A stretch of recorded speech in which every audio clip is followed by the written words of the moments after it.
Hey guys, it's Pat Corcoran here with Unveiled Life. I just wanted to let you know this next video I'm actually going to be putting out in a two-part series. So I wanted to make sure to keep God's story with Gary Woods as full and as intact as Gary wanted it to be presented. So I'm not going to cut anything out. It'll be available in two sections as we went approximately 2 hours and 40 minutes on this interview. So please tune in, watch for the second episode, and I hope to see that lots of people were able to watch Gary's episode. Thanks.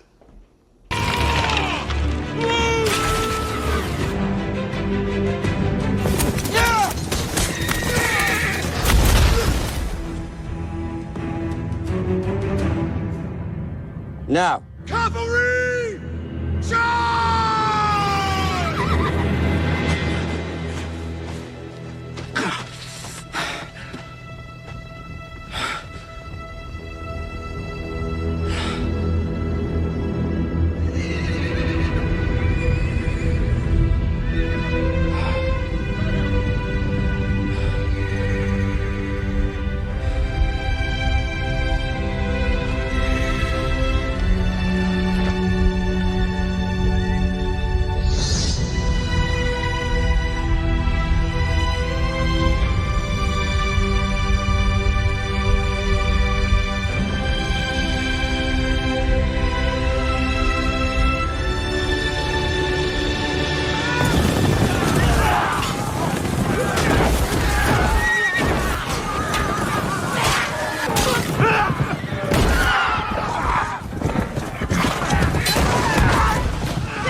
Welcome to Unveiled Life. I'm Patrick Corcoran. This is a Christian podcast where we combine real life, powerful testimony and witness to God's grace and power with readings of scripture and devotions. Do me a favor if you like what we're doing here, if this was somehow uplifting to you, if this was encouraging to you, or if this strengthened your walk of faith, share, comment, tell us how we're doing, tell us how we helped. It'd just be encouragement for us on how we can do better, the type of guests we have over and everything. Also, don't forget to hit that bell so you get the notifications when a new episode comes out. So if you've watched previous episodes of my podcast, you'll know that this podcast isn't about me. It's not about the people who are in the podcast. This is about God's story in those people. And so I just want you to keep that in mind as we go through this story. I have a guest on today, Gary Woods. He's going to be telling us about his life and what God did for him. And this isn't the story of Gary Woods. This is the story of God through Gary Woods. And Gary, we've known each other for a few years, not very well. Yeah. But we worked together for a while. So why don't you tell us a little bit about yourself? All right. So, like Patrick said, my name's Gary. I grew up here in Missouri. The way my faith and my background and all that kind of stuff started with with God was from my family. I grew up in a very religious family in a Southern Baptist church, and so over time, I think that growing up in like a Southern Baptist church, and then it gets kind of outdated feeling to you, and so I think that you want to search and seek for more. I think that you get to like a stagnant point in it. For me, I did, and so I searched for more. But but to begin though, so I grew up in just a small church, like I said, just across the road from where I lived at, and my parents and grandparents and some family still go there to today. And So we would have different youth groups, and we'd have different college ministries come in at different times. Back when the church was had some more younger people, as until they grew up and moved away, like most people do. But I remember we had a college group, and I'm not sure where they were from at the time. I think maybe William Jewell. They may have been from the William Jewell Christian College, or whatever, here in Missouri. And so they were doing the crucifixion story, and so but they were doing it kind of like a play, like an acting out, Right. like play of the crucifixion and everything. And so I remember that, and I was 7 at the time, and and at 7 years old, I don't know how many people, I didn't know how it would impact me at 7. And so, but watching this, watching them play this out, and the part to where, they got to where they nailed Jesus to the cross. And at that moment in my life, I realized, that this is more than just a story. It's not just a bedtime story. It's not just, it's not just something that people tell for fun, but it was truth. Yeah. And so at that moment, I feel like God really opened my eyes, and I just, it's hard to explain, but this feelings and emotions just washed over me. Like I knew that God was talking to me at that moment, and was like, and even at 7, I mean, I understood that Christ's death was just not just some symbol, but it was, it was like life changing for everybody, because without the crucifixion, and without prophecy being fulfilled, and without the, him having to give his life for us, then I think that the world, I think, would be a much different place. And so to me, I'm thankful for, for God, and I'm thankful for my background. I'm thankful that Jesus died on the cross for me. And so at 7, like I said, was saved, and went through with baptism. And then, you kind of just, at 7 again, you're kind of like live your life, and you don't really put much thought into next steps. And so as I got older, though, I started participating more in the church, and then I really wanted to bring like a little bit more newness to the church, somewhat too, like to draw in more youth, and to draw in more, people and everything as well, because I could see people leaving the church, and it kind of starting to kind of die out, and I didn't want to see that, and so I was wanting to bring more stuff, and so I'd have friends come in, and we would do some like some plays and reenactments and just different stuff as well, to kind of break up the monotony of just just that hardcore Southern Baptist preaching.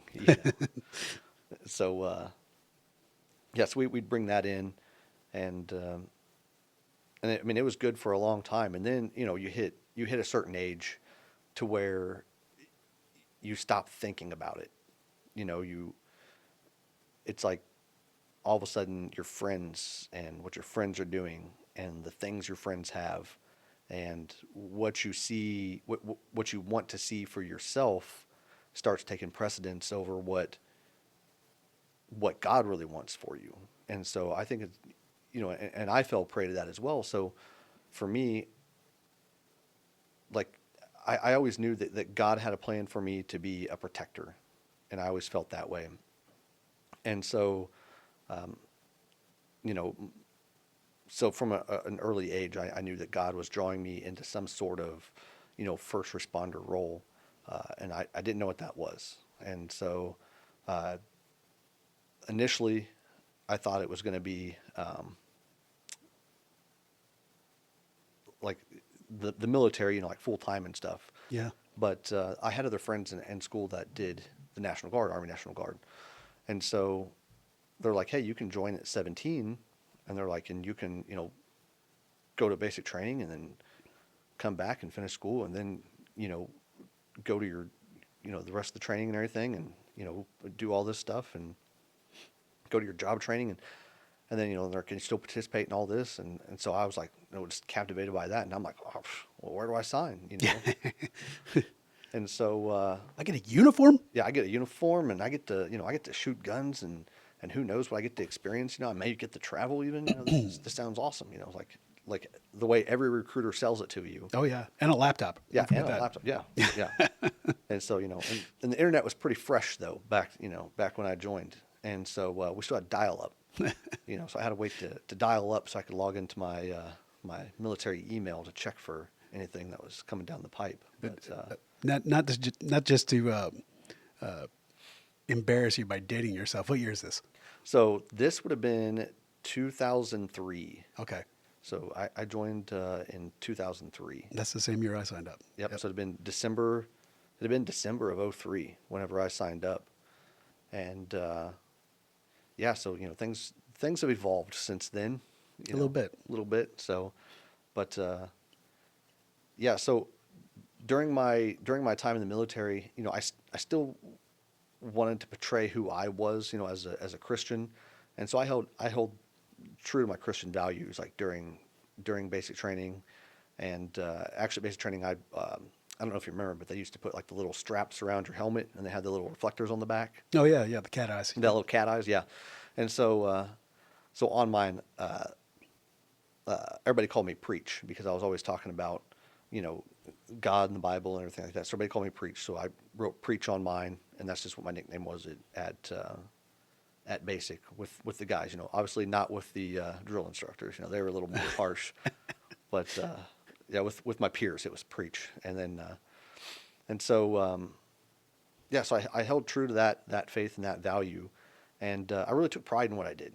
I think that not pride is in the fact of I was prideful of it and I put it above God, but it's a pride in the fact that I feel like God was leading me to be a protector, and I'm like, okay, I'm in the right spot. I'm in the right spot, and so went down that, and then during the military I never got deployed, and kudos to those that did. I have nothing but respect to anyone that, whatever branch, it doesn't matter, any deployment you go on. I mean, that's a big thing, because I know that,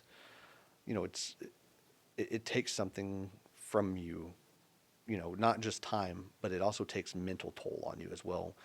And so I think that sometimes it draws people away from God because they see so much inaction, the action and violence.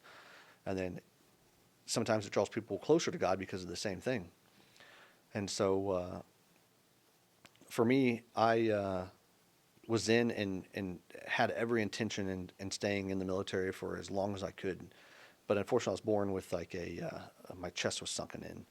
And so I started having a bunch of health conditions and health problems. And so I went and seen a doctor, and then they told me that if I didn't get my chest fixed, I had a sunken chest. And so what was going on is that my heart and my lungs were developing and growing, but the bone structure in my chest wasn't.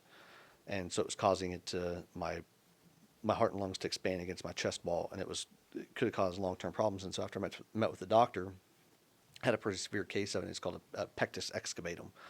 And so had a pretty severe case of that. And yeah, through that, once I had the surgery, I had a metal bar in my chest, and then at that point I was considered non-deployable. Wow. And so, and then since I was non-deployable, and it was going to be 2 years of having this bar in my chest, and in the meantime, I still did funeral honors with military. I got onto a funeral honors team since I couldn't be deployed, and but eventually, my leadership, they came to me and they're like, hey, you have this bar in your chest. We've talked about it, and we're going to medically discharge you because they're like, we're afraid that if something happens during training, that it's more of a liability than it is anything. So I was medically discharged, and so then the part of me was like devastated, because you feel like you're in God's will and you're doing what God wants you to do all this time, and then it's kind of taken away from you. Yeah. And so That's a pretty big deal, especially early 2000s, to medically discharge somebody. They were scraping the barrel for people, yes. if I remember correctly. Oh, yeah, they were. 'Cause, it's just after 9/11. Yeah. And so, yeah, not only are they just scraping the barrel, but it's it's like, they were taking everybody. I mean, they Oh were yeah, even doing like waivers and old medical people. waivers, and just Yeah. older people and everything. I mean, I remember there was a guy that was in my unit at basic training. I mean, he was just below the 35 year range, because Wow. I think it was 35 was when they stopped accepting people then at age 35. And he was past that because he signed up before. So he signed up when he was like 34, I think. And then he turned 35, I think when he was at basic training. And, and so, yeah, they were accepting everybody. And so for me to get this, and I'm like, and I was kind of, taken aback by it, because I'm like, we're looking for people, and we have people that are willing to go, and I'm like, here am I, send me, Right. you know, from a biblical sense even too. It's like, it's like, I'm willing, to, to look at this as in an altruistic way, of the fact that it's like, I want to do something for the better good, but I was kept from that. And so I think that had a bit of a toll, on me mentally and emotionally, and even physically, because once your mind if your mind and body aren't right, then your physical being isn't right either. And then you also have like some emotional struggle, because you want to ask, it's like, God, I know you had this plan for me. Why are you taking this from me? And so I think Right. there's a little bit of blaming that you want to do as well. What's so different is in my own story, I was running from a different calling to the military. I didn't know I didn't think the military was my calling at all. I wanted to do it because I wanted to experience these things. I'd always wanted to. It's just what Patrick wanted. But I felt called to something else. And my relationship with God in the military and deploying even was very transactional. It stopped being my need for His grace and God, please save me from this, and and these very artificial interactions with God. My relationship wasn't growing past the stage of salvation. So, I mean, it genuinely makes me feel bad that you felt that was your calling, and God did something extraordinary and took that away from you. Yeah. And in the same time, it's like, I felt bad in the moment, but then I had so I got told too, they're like, hey, once you get this bar out of your chest, they're like, because they honestly it looked like a hacksaw blade, and it's probably a 1/4 inch thick, and they put it in, it's got a curve to it, and they put it in backwards in your chest, like with the curve facing in, and then when they get it in there, they flip it. And so it's a very painful procedure as well. So afterwards, like after the surgery, and you're no longer numbed up and everything, and come out of the anesthesia, you're in a lot of pain, because the muscles in your chest to try to breathe, and then now it's trying to reform, your bone structure, and then also it's cutting all those major, because they cut on two sides, and so it's just they cut all the major, muscle and different things there too, and also they tie it into your rib cage, and so yeah, so it was a very painful time as well, not only mentally and emotionally, but also physically going through the surgery and all that stuff. But I knew that I had to go through it if I wanted to continue to live, because that's what they told me that if I didn't have the surgery, there's a chance, a pretty good chance that I would die pretty young if I didn't have the surgery done. So you know, and after weighing all that, I did the surgery, and like I said, then eventually, was discharged. But they told me, they're like, after you get the bar out, then you can come back and rejoin. So I had every intention of doing so, until I met, my first wife, and we met, and we fell in love, and everything was great, and we both were seeking God, we both were going to church, and we both, wanted God's will in our life, and I always looked up to my parents and my grandparents. Both my parents and my grandparents, they got married at a very young age. Like my mom and dad were 17 when they got married, and they're still together today. Wow. And then my grandma, grandpa, my dad's parents, my mom's parents, is unfortunately they both passed, but my dad's parents, they they got married at a pretty young age too. And so, and to listen to both their stories and to grow up around them and see, what a godly, relationship was like, not just a relationship where you go to church on Sunday, but a relationship where you live, rooted in God, A real walk. a real walk. Yeah. It's, so it's like, you know, and I could see my parents and my grandparents living like the epitome of this, right? Like, so it's like, the triangle thing. If you've ever seen that, you have like your husband on one side and wife on the other side of the bottom of the triangle, and you have God at the precipice of it.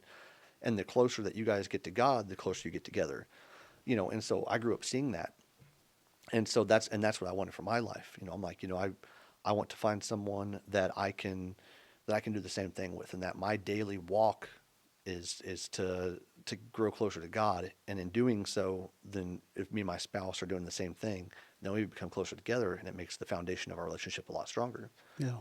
And we did that. We did that for a long time, and then I felt a different.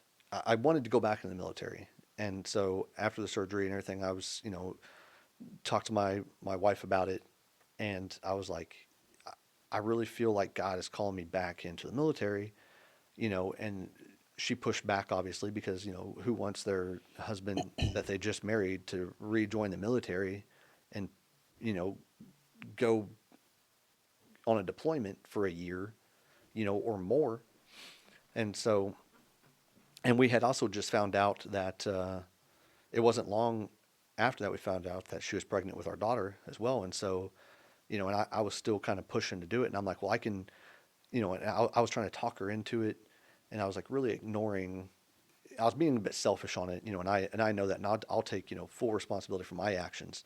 And I was definitely being selfish because, and at this point, I don't know if it was, I would say that it wasn't God wanting me to go back, but it was me wanting to go back just because of the shame and guilt I felt for not being there for, my brothers, Looking for a little redemption, maybe. yeah, yeah. And it's like, you want to come back to it.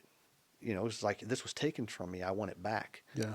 I think you look past the fact of why it was taken from you, and you look past the God aspect of it, and you really focus on the human aspect of like what you want, and so you want to chase what you want, and not understand how it definitely can affect you, Yeah.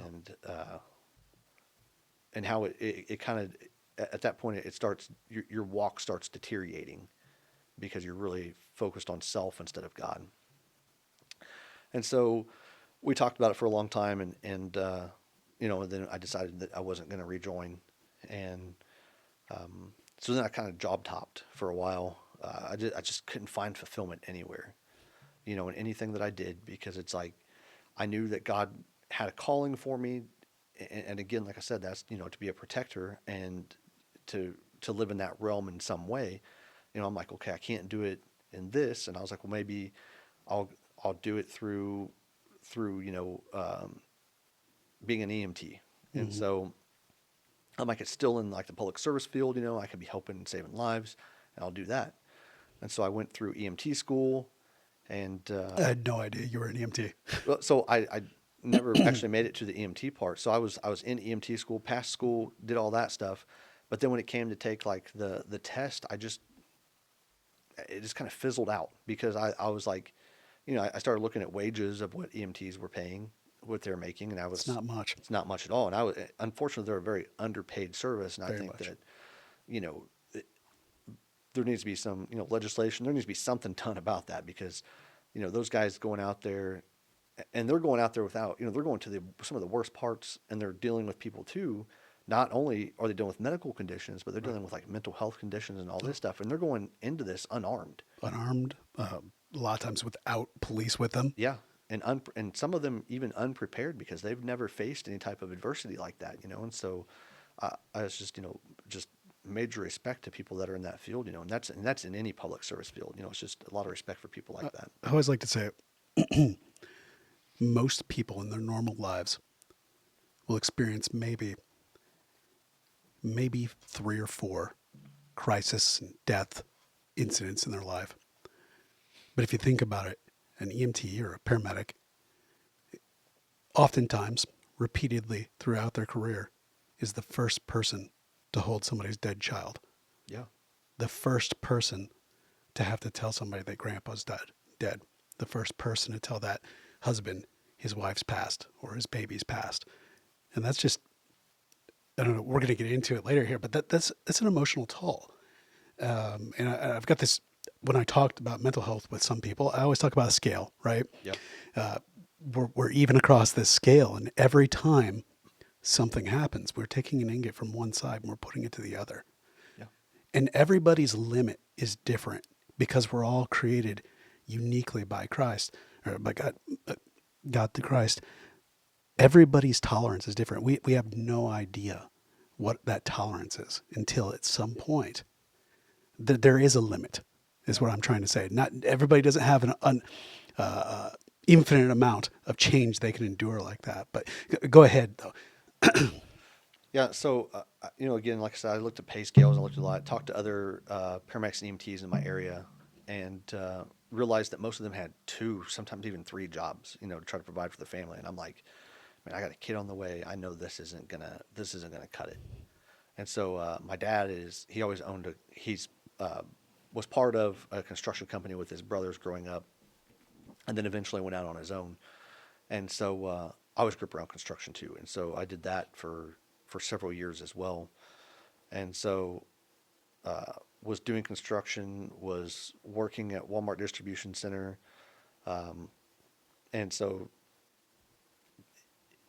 in that I never again, sure, it's nice, when you're in construction and a carpenter, like, you build something and you're proud of what you built, but at the same time, there's some people that I think that's the calling God has for them. Then there's some people that just work in the field because they need money. Yeah. Yeah. And so God gives them that satisfaction with that job yeah, that fulfills them. yes, If they're in God at all. yeah, But yeah, I know what you mean. yep. And so, but for me, and even here just recently, I'm even now I do construction on the side, just for a little bit of extra cash and stuff. And so, but yeah, so I do that now. But even now, like, it feels good to help people, and it's nice to make the extra cash too, doing it. But at the same time, it's like I don't feel fulfilled. I wasn't feeling fulfilled in doing that. And so I was like, I got to find something else. And then at the time too, my now ex-father-in-law, who I still have a lot of respect for, we still have a really good relationship, but he owned a music store in Moberly, Missouri. And so I started managing that for him and alongside him. And, that went pretty good for a while. And we, and again, and I felt good because I really enjoyed music and I've always been, a musical person. And to just bring that, and to watch people, like, just people's faces light up, because, like, especially, you got to think this is early 2000s. Yeah. Still, because I'm right out of high school, out of 2004, and I was married in 2005, and so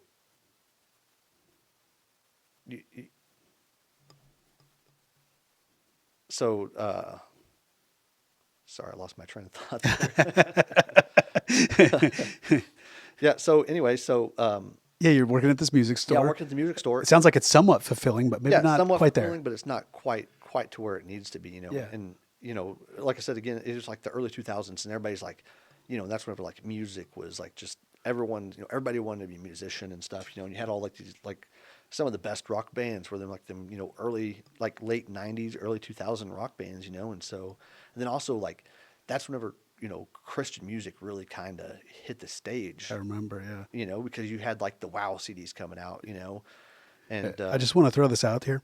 Gen Z, our music was better than yours. yes, it was, and it will always be. Yes. That's at least our opinion.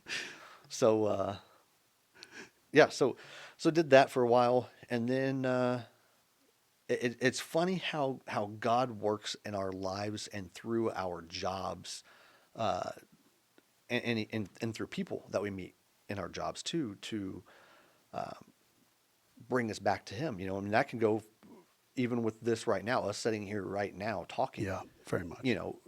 This podcast wouldn't, I wouldn't even be on this podcast, if I hadn't met you, Right. and I wouldn't have known to know who you are. yeah, we wouldn't have known each other. And this gives us both a good opportunity to not only, talk about being brothers in Christ, but it also gives us an opportunity to share God and scripture and all that stuff with people as well, And so back to working there, I met the chief of police at Moberly at the time. He was the chief at the time, and he would come in, and he was a guitar picker, and liked to play guitar and stuff. And so he'd come in, and me and him would just kind of talk and everything, and we got to talk about policing a lot. And so It's fun to talk about. it is. It's fun to talk about, And he would, share stories and just talk about, what the day in the life is of, like policing and stuff. And Yeah. And so, and I had already thought about going to the police academy before, but was like, I have to work to provide for my family. I don't, I just don't have the opportunity to do that. Yeah. And so, yeah, after meeting my wife, she went to nursing school, and so I worked while she went through nursing school. We actually both got accepted in nursing school, and but we knew only one of us could go at a time. And so that's well, I was also looking at that, because here I am, I'm chasing anything that I can find that's going to put me in the public service field, and but it's like, it was like God just kept putting roadblocks in the way, on purpose, because he's like, no, that's not what I have for you. That's not what I have for you. That's not what I have for you. And me, I'm just like, but I just want it. It's funny, when I first met my wife, I was considering going into nursing, only because it made a lot of money. Yeah. Public service really wasn't a desire of mine at the time. It's just, wow, this sounds lucrative. Hey, different motivators are for every job. Right. And so, yeah, so she went through that. And then after she finished her nursing, I was like, I've really been praying about this. And the only thing that makes sense to me is going to the academy and seeing where I can go. Because at the time, the chief in Moberly, he told me, he's like, hey, if you go through the academy, he's like, and if you do well and you pass, and you pass your post test, he's like, I'll give you an interview. And I was like, hey, I'll take that. And he was one of the academy instructors as well. And so he was like, he gives me a chance to get to know you too through the academy and see, how you perform and how you react and, knowledge and all that stuff. And how moldable you are, because some people, they don't want to be moldable. They don't want to, Right. they want to be very rigid and do things their way, no matter what, and not, they don't want to take advice. They just want to kind of be who they are. And so, but getting to know him, I think he could see that in me, that's what I wanted to be shaped and molded and taught, and I wanted to learn. And, also, I believe that God put him in that music store, to start my police career. And so I went through the academy, and that would have been in 2008. Went through the academy in 2008 and came out of the academy. And unfortunately, Moberly had a hiring freeze at the time. Oh, man. And so he contacted me. He's like, hey, he called me Bubba. It's just always, it's just a nickname that he gave me. But he was like, he called me and he was like, hey, Bubba. He's like, yeah, not going to be able to give you that interview yet. We're at a hiring freeze. He said, but I promise you, as soon as this hiring freeze is over, he said that I'm going to give you that interview. And I was like, kind of down, because I was like, man, this is, I've been praying about this. And I'm like, Lord, what other roadblocks are you going to put in my way? Like, that it's always something, but I'm like, but at the same time, I just kept saying, your will be done, your will be done. I know that eventually, something will happen and I'll be where you want me to be. It's also, you got to think about it in the other perspective too, is that Satan is also going to try to keep you and put roadblocks in your way as well, to keep you from doing God's will, because he doesn't want that. And And it's funny too, because I actually just watched a little side note. I just watched a video the other day, and it was talking about it had like the devil and like a Christian talking, and the the devil's like he's like why do you follow God? Why do you do this? Why do you do that? He's like you follow God through the suffering, you follow God through this, you follow him through that. What's the point? And he's like well that's who I am, and and God saved my life, and God created me, and he's my master. And he's like well, God's not even real.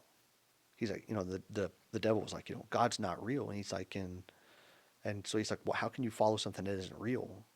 And then the Christian looked back at him, and he's like, well, if God's not real, then why are you trying so hard to prove otherwise? Why are you trying so hard to prove that he's not real if he's not? Like, what, like, if he isn't real, then why are you even bringing it up? Why are you trying to cause so much devastation and destruction, to take away from his kingdom?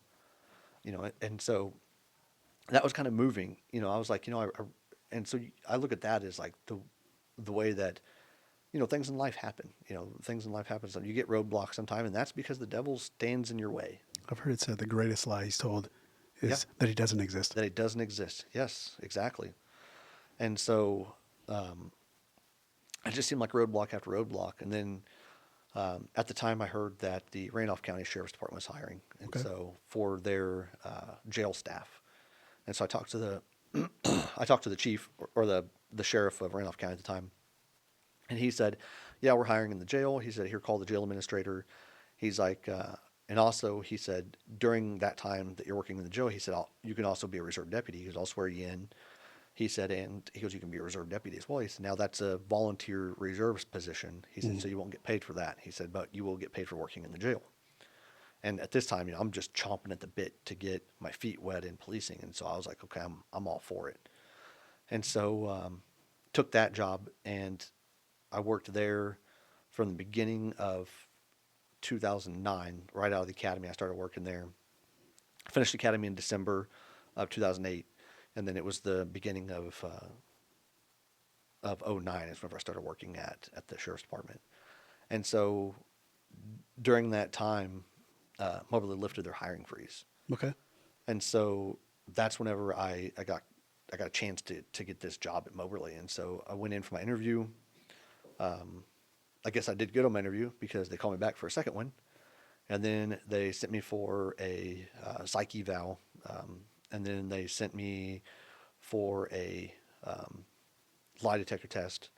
And they, did all their background check and stuff to ensure that I'd be a good fit, and that I was, mentally stable. I think that's a big thing in policing, and that a lot of people don't understand is that,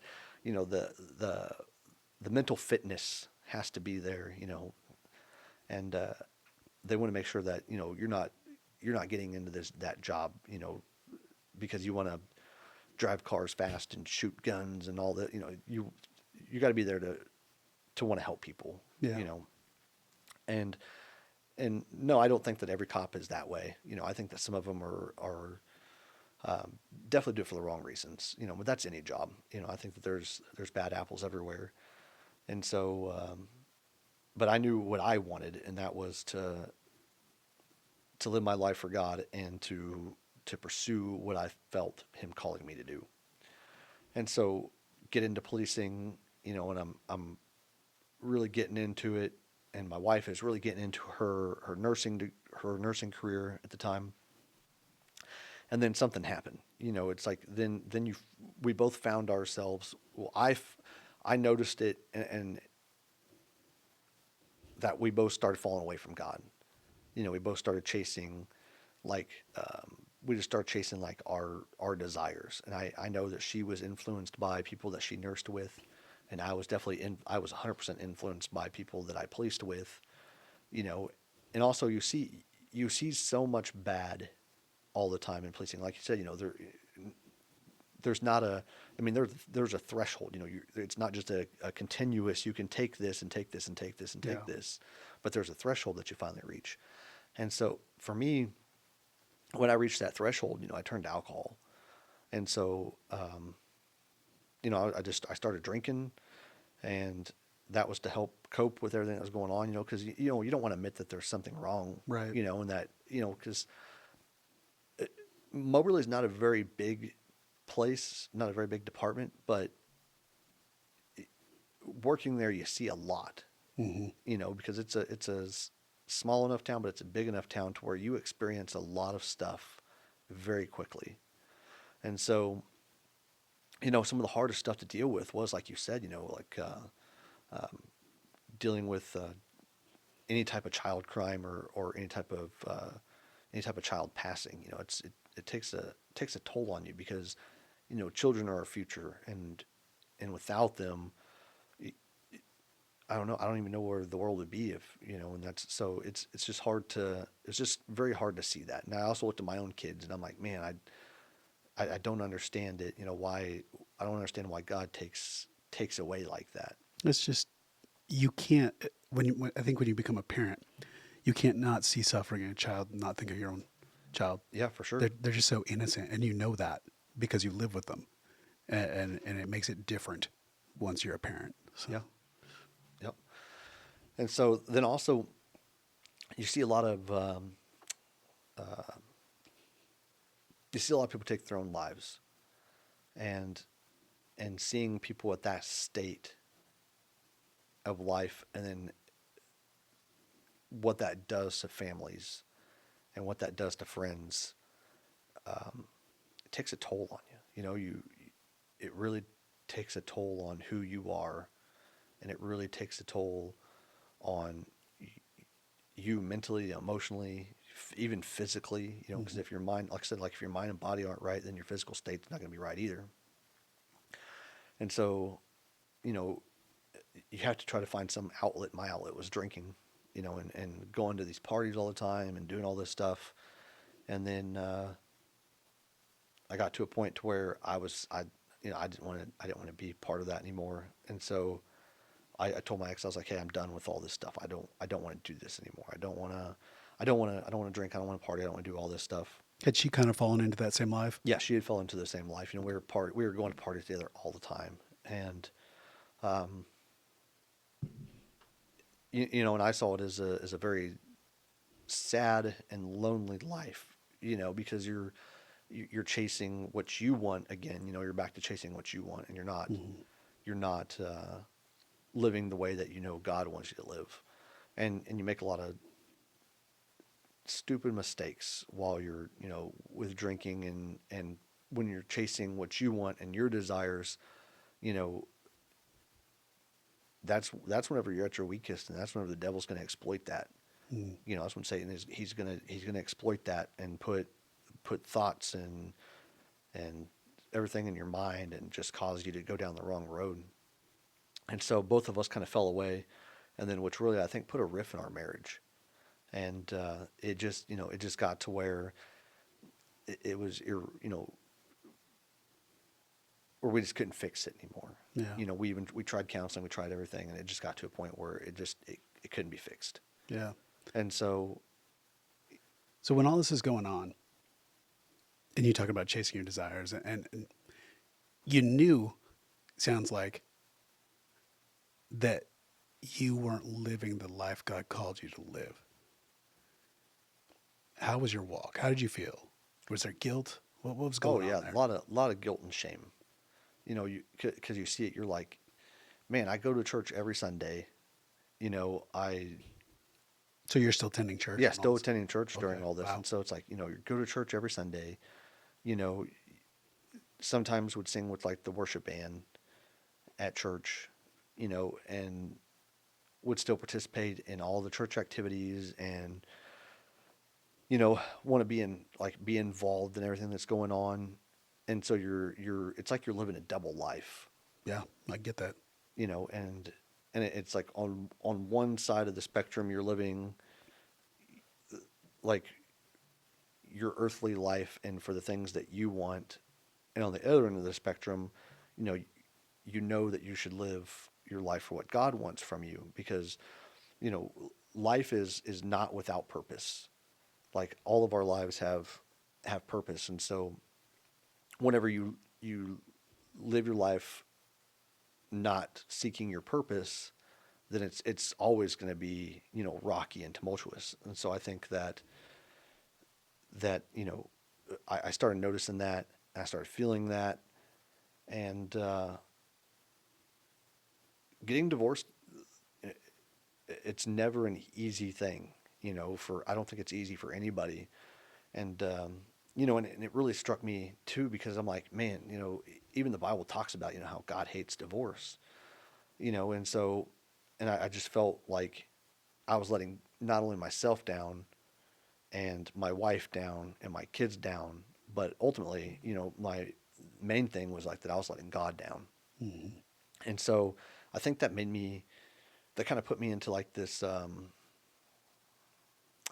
don't know, it really messed with me mentally and emotionally and spiritually, because I was like, now I'm not worthy. I didn't see myself as worthy anymore, because I'm like, you know, I've already, I threw this away. Yeah. I threw something away that God gave me that was great, but in allowing myself to be pulled away from God and not be the spiritual leader I should have been, it's just really hard and devastating. Do you find that you get to a point where you feel like you've gone so far from God that even though you may know better, you're worried doesn't want you back? Yes. You're ashamed of confessing the things you know you need to confess to go back to God. Yeah. It's such a devastating thing, because he tells us that he still wants us just as we are. Yeah. I'm sorry, I just had to throw that in there. Like, I think a lot of people get in this same position. I know I found myself there. I know I've known of other people who found themselves there in that same position, where they get so far in that they don't even know how to get back. Yeah. I don't know if you watched the devotion I did a couple days ago, but Yeah. run back. Yeah. He's been waiting for you. Yep. But yeah, it's quite a thing. I think that's another big lie. Yeah. Right? It is. And that's the other thing. It's like, you always see like that, like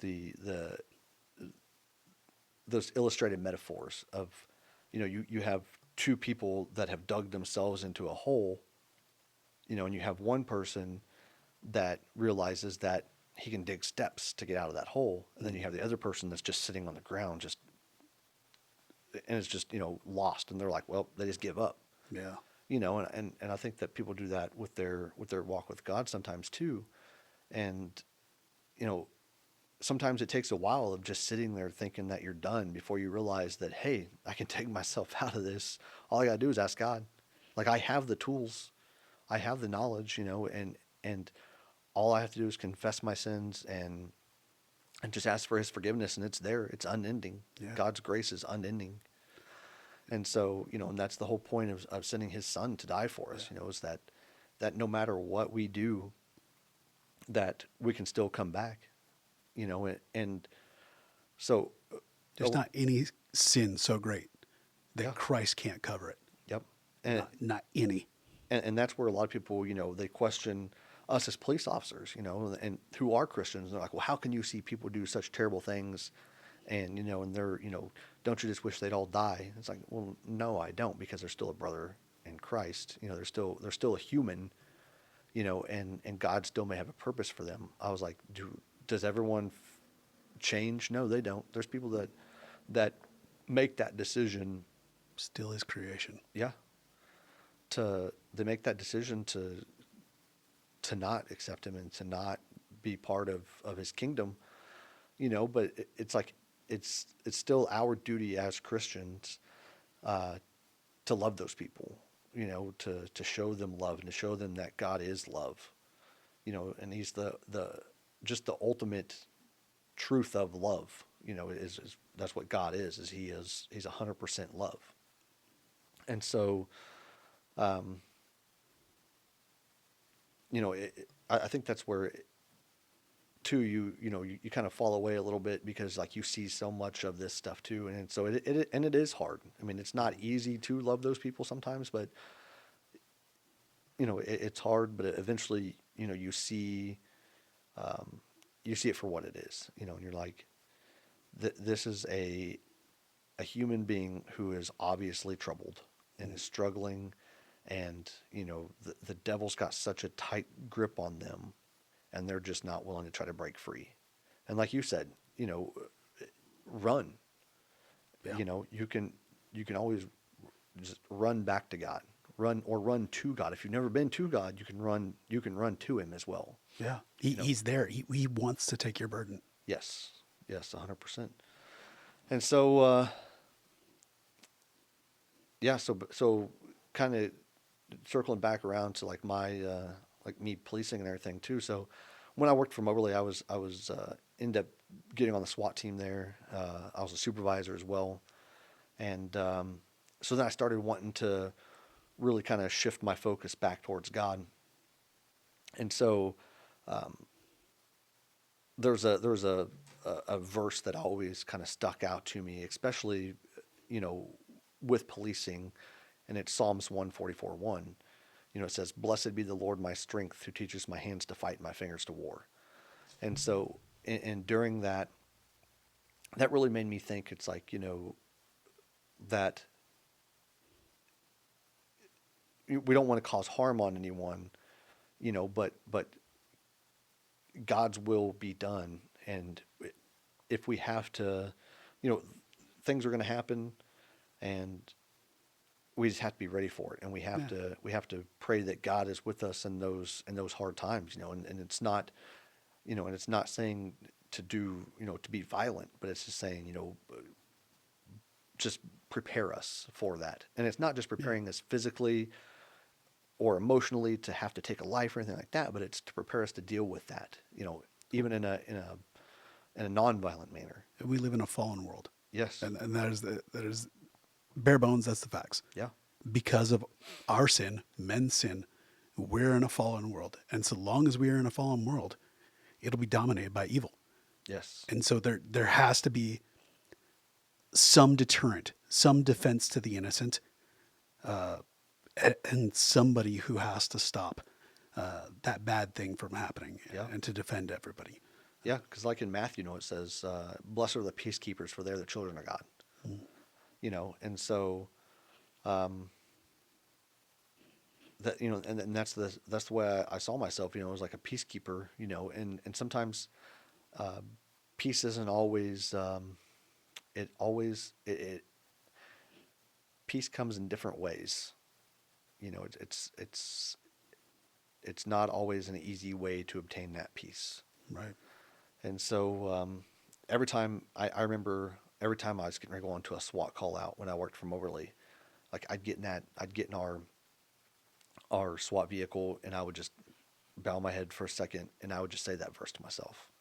And that was every SWAT call out I went on.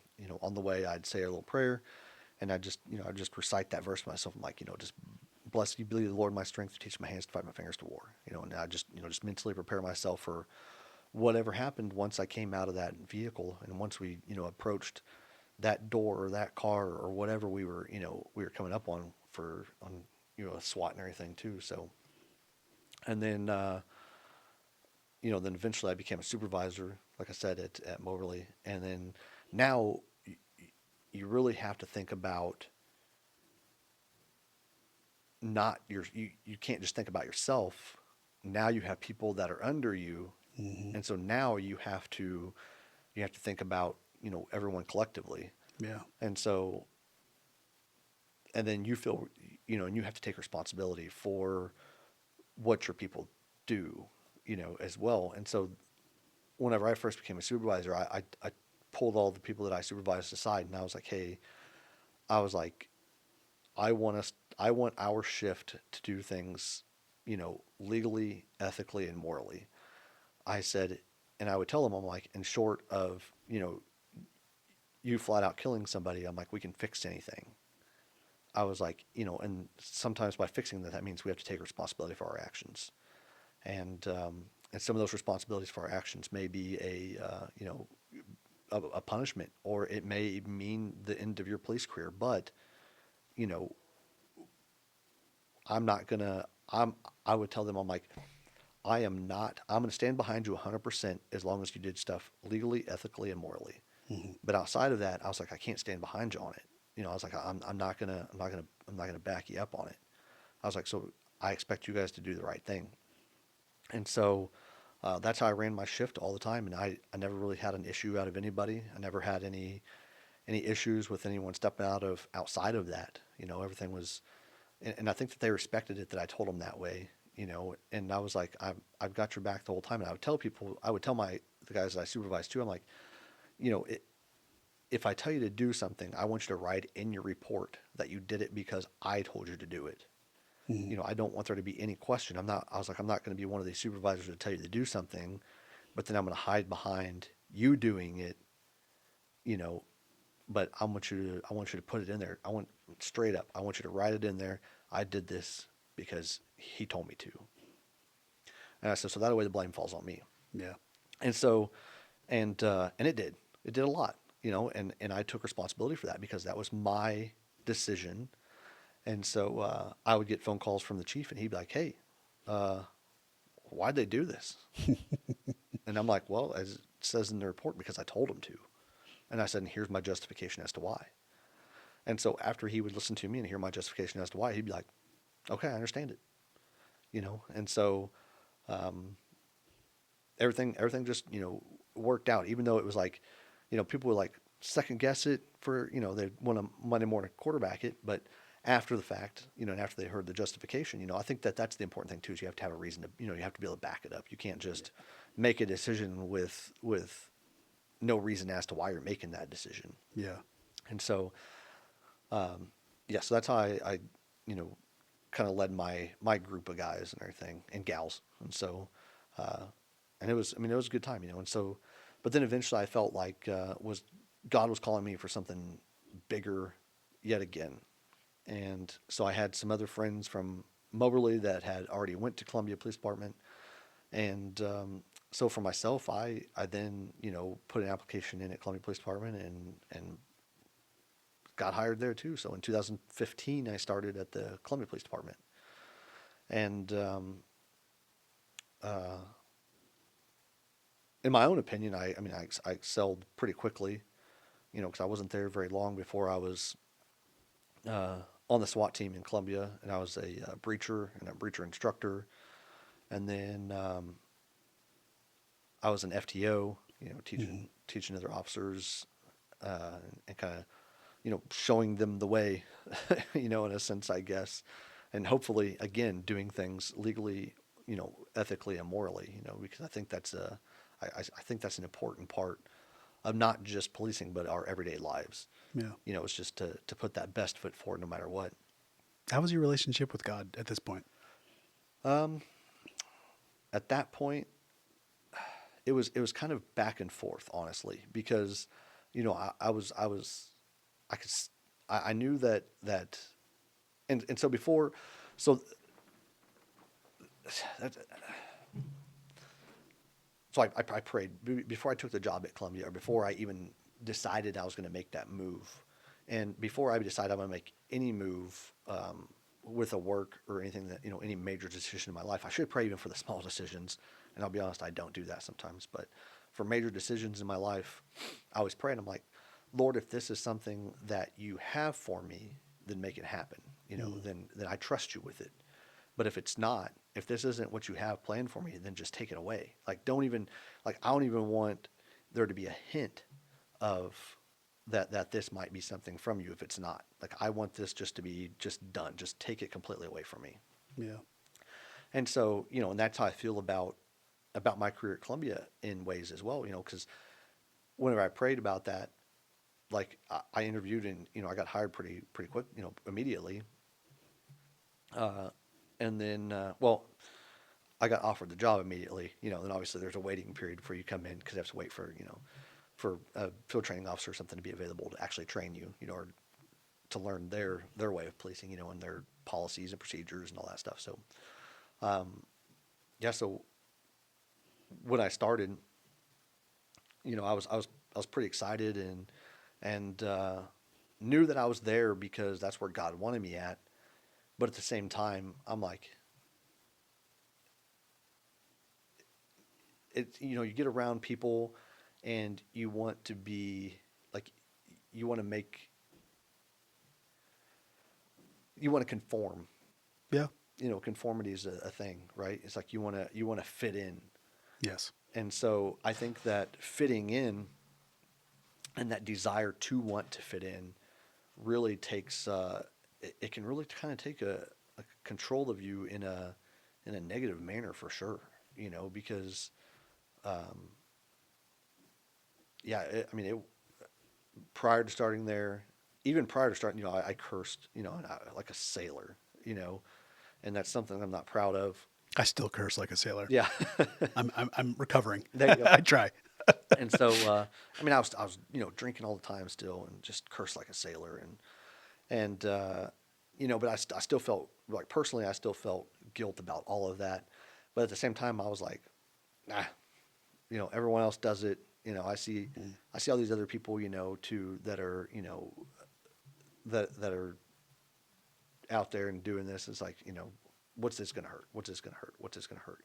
Yeah. And so you don't think about, you don't look at it as aspect of that you're living in sin. You just think of it as, this is the norm. This is socially acceptable. So it's completely fine to continue with these behaviors. It's kind of the language of the land. It is. Yeah, it definitely is.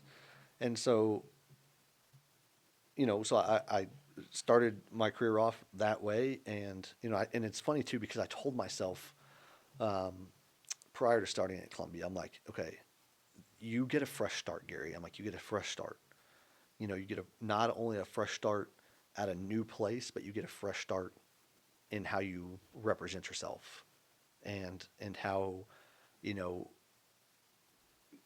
God wants to see you, and how you can, you can be that Christian, that good Christian example. But I can tell you that, it didn't happen like that, If it were in our capability to be perfect with a second chance, even, then we wouldn't have needed Christ, right? Yeah, exactly. Yeah. We would have shaped up a long time ago. Yeah. Yeah. And I think that's that's the thing. It's like you're always chasing perfection, but I think that some Christians are always chasing perfection. And I think we should, right? Because we want to live, absolutely. because God says, be holy for I am holy, and so that's the ultimate thing is like, he wants us to ultimately, follow him and to chase him and to want him and to desire him Yes. over everything, but we're still human, Yes. and, and I'm probably going to butcher this, but I remember that there was like a saying, I don't even remember if it was biblical or what it was, but I remember it's like, it says something like, to be human is to err or something like that. Yeah, to err is human, yeah. Yeah, to err is human.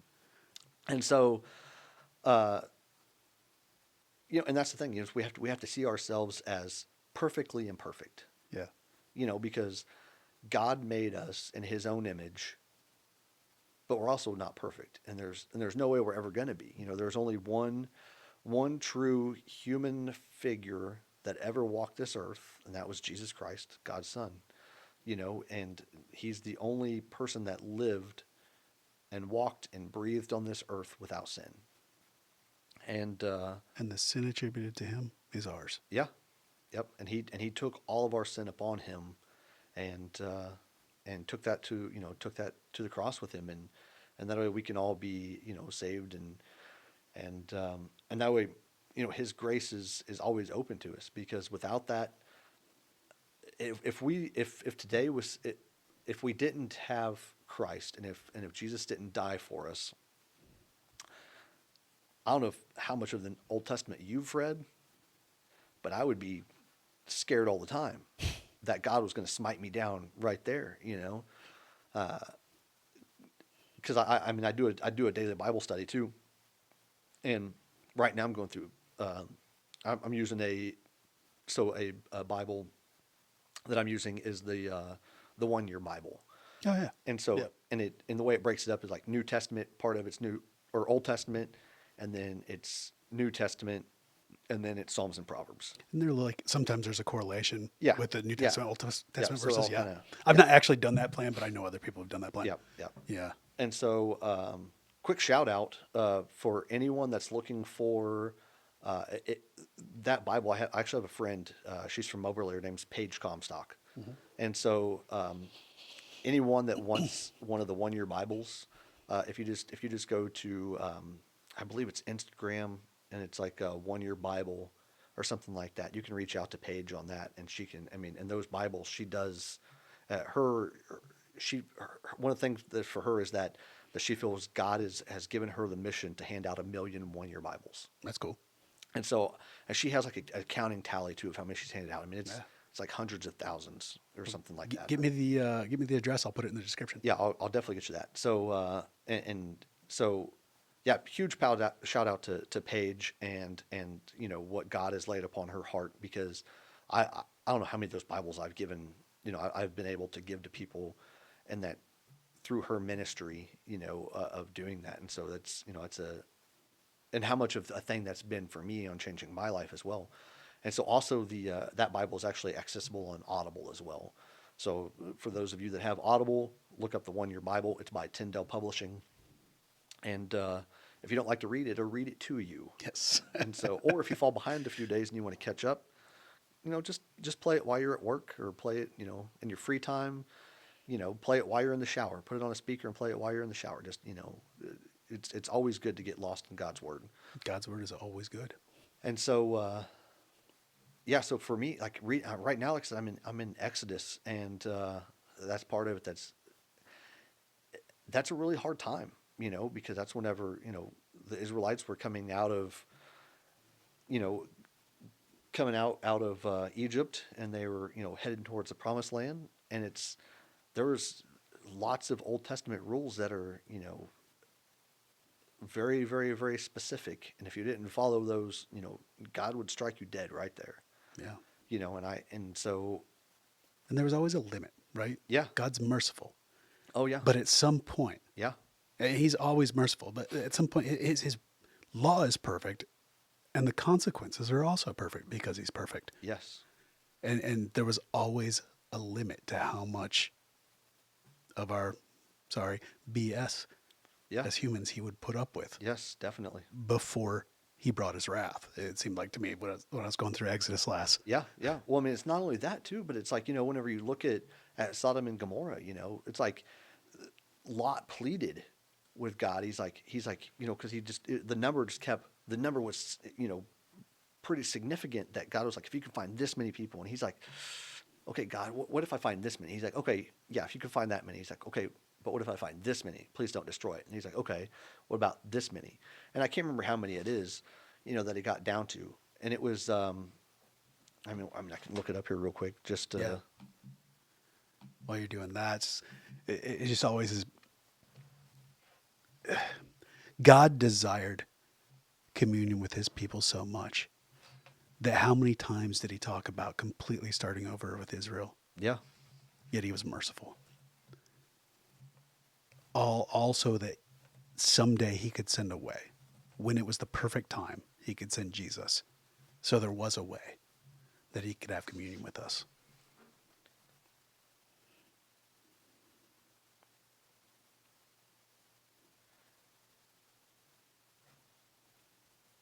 yeah. So it was a you know, so Lot got a chance to bargain with God, and it's in Genesis 8:32. And so, you know, so in that, you know, God was preparing to destroy, you know, Sodom and Gomorrah, and due to the wickedness and all that stuff. And I'm sorry, it was I said Lot, but it's Abraham. So Right. Abraham pleaded with God, and he was like, "Can you spare the city, you know, for the sake of a certain number of righteous people?" And he started asking God if he would spare the city for the sake of 50 righteous people, and continued bargaining all the way down to 10 people. And so God's like, yes. He's like, ultimately, he said, if you can find 10 righteous people, just 10, then I'll spare it. But unfortunately, you know, Abraham couldn't find it. And so that's whenever, you know, that's where Lot and all them actually come into this now, is that God said, hey, tell your family to remove themselves from the city because I'm going to destroy it. You know, and so as Lot was leaving, you know, and he told him, you know, don't look back, on the destruction of the city. Whatever you do, don't turn back. Just run to this place and don't turn back. And Lot's wife did, and she was turned to a pillar of salt during that time. Even knowing the city was being destroyed. Yeah. Even getting told specifically not to. Not to. Yeah. And that's human nature, right? Right. Is like that even though God tells us not to do something, what are we going to, we're like, but what if, what if? Same thing with, and that predates everything from the very beginning, right? From the fall. From the fall, because God told Adam and Eve, all this is yours. You can have all of this. Just don't eat from that tree. Yeah. Don't eat that fruit. And everybody says, everybody looks at it as the apple. The forbidden fruit was the apple. Will we ever know? One day, I think one day, once, we're actually, in the presence of God, we can ask that question and be like, what was the fruit? Because I think a lot of people always want to know. They're like, was it an apple? But was it? And so, but yeah, so, he said, don't eat that forbidden fruit. But yet, Eve ate it.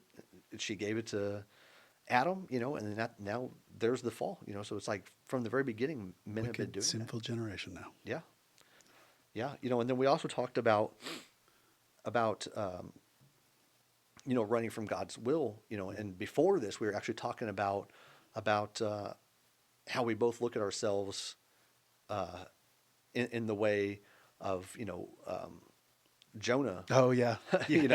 Jonah running from his purpose, because God had a purpose for him. And he's like, hey, listen, I need you to go to Nineveh and tell these people that they need to turn from their evil, wicked ways, or their city's going to be destroyed. And you need to go do this. And he didn't, and end up on a ship. And the ship was about to sink, and everybody's like, somebody on this ship has sinned against God. Who is it? And eventually, Jonah came forward, and he's like, it was me. I'm the sinner. The reason why you guys are all suffering is because of my sin. And he's like, cast me overboard, so you no longer do it. And he wouldn't even have to do that. That's the thing, that's where I think a lot of people get lost in translation too. It's like, and the Bible says that Jonah was swallowed by a big fish, and everybody attributes that to a whale, but the translation is big fish. And so, but the funny thing and the crazy thing about that is that even though Jonah knew that he was not in the will of God, he chose to be thrown overboard instead of just saying, hey, can you guys take me to Nineveh? Yeah. Instead of obedience. Instead of obedience, he could have been like, because that's all he would have had to do, right? Like, and that's all we all have to do. That's all any of us have to do is just be like, okay, Lord, I see where you're pointing me at. I'll go in that direction. Because if he would have just told, the captain of the ship is like, I'm the sinner. I'm the one keeping us from this, but I'm bowing down before God right now. Like I'm listening. Can you please take me to Nineveh? And I'm sure that, if he would have done that, I have no doubt in my mind that if he would have done that, that God would have quelled the storms, and that everybody on that vessel would have been safe, and Jonah would have been safely delivered to Nineveh, Yeah. And he wouldn't have to go through, what he went through, and that's being swallowed by the big fish and being in the belly of the fish for days before, he was finally spit up on the shore of Nineveh, And even when he got there, he was still timid and didn't want to do it until finally he did witness in Nineveh, and Nineveh was spared. And so I think that's what a lot of us do. But so let's get on track with your story here. yeah, You've we're in the military. God took that away. yep, You were in a marriage. The marriage went away. You got in at Moberly, and it sounds like your relationship is kind of wishy-washy at times. yeah. And so you come to the Columbia Police, and where's this thing come to a head? Where does Gary? A lot of times, and where does God bring things to a head for Gary? So far, because your life's not over. Yeah, definitely not. So, yeah, so while working, in policing, I definitely wasn't living the way that God wanted me to live, even though I knew it. I felt the conviction, and but I would repent, but then the next day I would do the same thing again, right? Mm. And I think that's where a lot of us fall too, is that we're like, well, God's grace is unending, so it's okay if I just continue. I can say sorry, but then I can do it again, and I Yeah. can say sorry, and then I can do it again. And I lived my life like that for a long time, and and then I started going to the crossing in Columbia, and again I was living my Sunday church life, but then every other day of the week, I'm out, I'm out cussing and drinking, and definitely not being, you know, the example, and living the way that I should have been living, and I knew that in my heart, I knew that in my heart, and I felt, upset because of that, and but I just kept on just doing what I wanted to do, and would go through these times of just these times of sorrow. Like I'd feel really like depressed, and I was going like struggling with depression really bad, because I knew that I wasn't living the way I should live, but I also felt like I wasn't worthy as Yeah. well because of everything that I've done. And I'm like, I'm like, God, like, how can you even still love me after all of this? It's like I come to you and I ask for forgiveness, and then I go and do the same thing again. Yeah. Like, how can you even love me still? And so, and my plan was to retire from the Columbia Police Department. I'm like, I really enjoyed working there. I really enjoyed working with everyone there, and I met a lot of good friends. A lot of good people, and really enjoyed working as a police officer for the city of Columbia. But then, actually, a year ago yesterday, or I'm sorry, not a year, 5 years ago yesterday, uh, my life was turned upside down, and God put me through.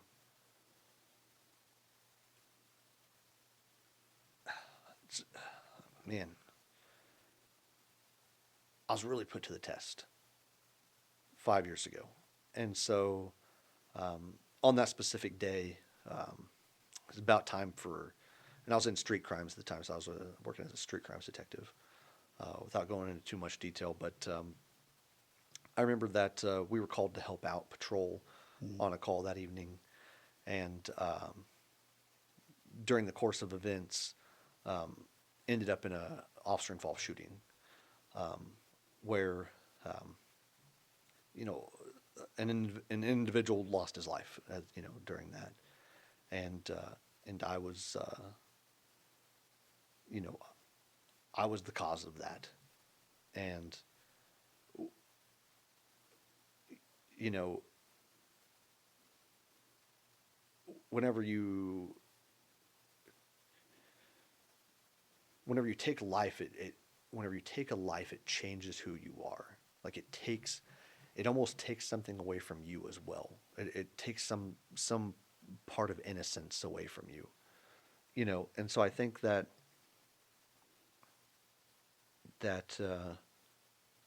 I know that God put me in that position at that moment for a purpose, because I know that, and then me and my partner at the time, and not gonna put any names out there, just myself. So this is Gary talking about the incident, and I don't want to name anybody else in anything, obviously. And obviously, I'm gonna, you know, show respect for the family who lost their loved one that day as well. But so the thing is, though, is that during that, I was locked in, and the same thing, on the way down there, me and my partner, we both had a feeling, like, and we talked about it on the way out. We were like how something just didn't feel right. We're like, something just doesn't feel right about this one. And so we were just really checking each other, making sure that we were good, and that, just reminding ourselves that we had each other, and that, we had fellow officers that were going to be there as well. And so, yeah, in that moment, you just, you look around, and it's like time slowed down, honestly. Like for me, some people look at things like that. It just happened. You always hear that it happened so quickly. It just happened so fast. I don't know what, it just happened so fast. It just happened so fast. But for me, it's like everything was in slow motion. Mm-hmm. And so, I remember, you know, um,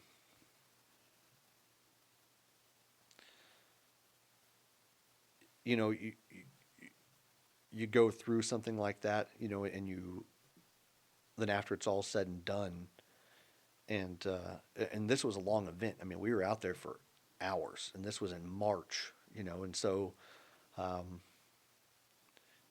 the I remember the first thing that I like after the event, like one of the first things I remember was that we pulled back from the area for a minute, and